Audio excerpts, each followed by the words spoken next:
my name's Jonathan Hicks. Today we're looking at place value. Now place value is a very important topic in maths. You need it when you're adding, subtracting, multiplying, dividing.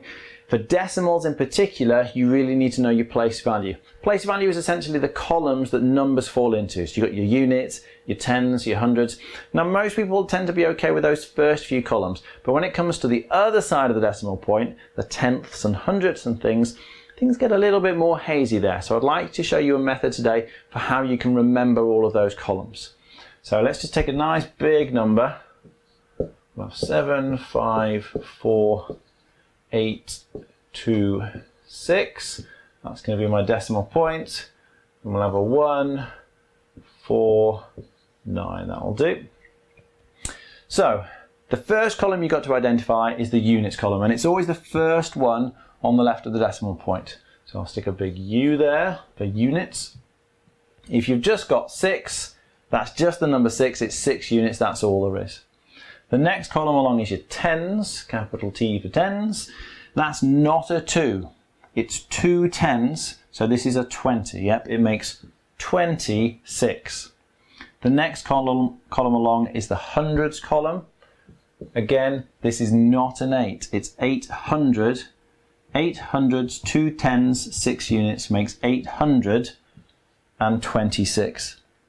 The next column along is the thousands column. So I've already used the T there, so we'll do a TH for the thousands. So if you're ever unsure about quite what column you're in, if you just replace the digit with a 1 and fill out the rest of them with zeros until you get to the decimal point, whatever number you've got, that's the column you're in. That's 1,000, that means this is the thousands column. So again, this is not 4, it's 4,000. 4,826. The next column along is the 10,000s column. So we'll do a T with a TH. And then finally you've got the 100,000s column at the end there.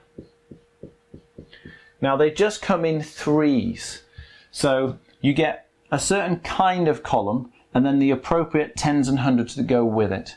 So you get your units, tens and hundreds, then you get your thousands and the tens and hundreds that go with the thousands, the 10,000s and the 100,000s. The next column would be the millions column, and then you get the 10 millions and the 100 millions. Yeah, so it's units, tens and hundreds, thousands, 10,000s, 100,000s, millions, 10 millions, 100 millions, billions, 10 billions, 100 billions. It just keeps going. It always follows that pattern of 3. Now, once you know those, the tricky thing is working out the ones on the other side. But what I use for this is something my mum once told me a long time ago. She said, Jonathan, if you ever find yourself at a fancy dinner, you know you get like a sea of knives and forks on either side of the plate and you're like, oh, I don't know which pair I'm supposed to use. You've got the prawn cocktail dish, the soup dish, the main course, the dessert, the cheese and biscuits. It's like, wow, all this cutlery, what am I doing? She said, just start at the outside and pair your way in.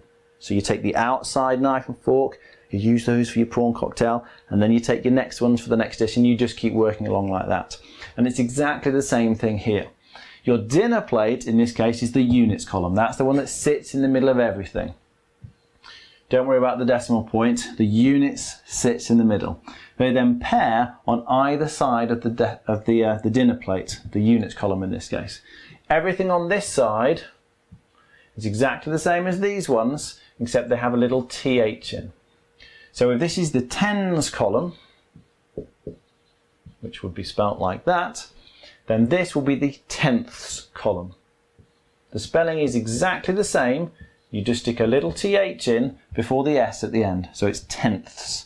Tens on this side, but on the right of the decimal point, it's tenths. So I could do that like that. So those two go together. The next pair that go together are those two. So this is the hundreds column. Just write that one out. Which means this must be exactly the same column, but with a TH in before the S at the end. Again, the spelling is no different. It's 100 with a TH before the S at the end. Hundreds and hundredths. A little bit tricky to say, that one. So the next column here is going to be a thousands column, which means this one, which pairs with that one, is going to be the, oh, let me just write that one in, that's the hundredths. This one's going to be the thousandths column. And again, the spelling, exactly the same, 1,000, but stick a TH in before the S at the end. Now, the important thing with this topic is when you're adding, subtracting, multiplying, dividing, whatever it is you do, you must make sure you're lining up the columns correctly. So if you're adding up two numbers, let's imagine you've got 184 plus 76, you need to make sure that the units columns sit on top of each other. This is the units column for the 184, the 6 is the units for the 76. The 8 is the tens for 184, the 7 is the tens for 76. 1 is the hundreds, there are no hundreds on the 76. As long as you line up the columns properly so that you've got your units and then your tens and then your hundreds, it'll all work out fine. If you get any one of those columns wrong though, you're going to get the answer wrong. So you've got to be careful. But this is very important, as I say, whether you're adding, subtracting, whatever it is, and particularly with decimal numbers, you have to line up the columns correctly. Let me show you very quickly how it would work with decimals. So if you had a number like 0.45 and you were adding that to 6.2, you could line them up that way. So the decimal point will always sit underneath. The units column was there. This is the tenths column, pairs with the tens there. And then this one will be the hundredths column. There's nothing after the 2, which means you've got no hundredths. So you just add them in columns, and as long as you match them up, it'll all work out fine.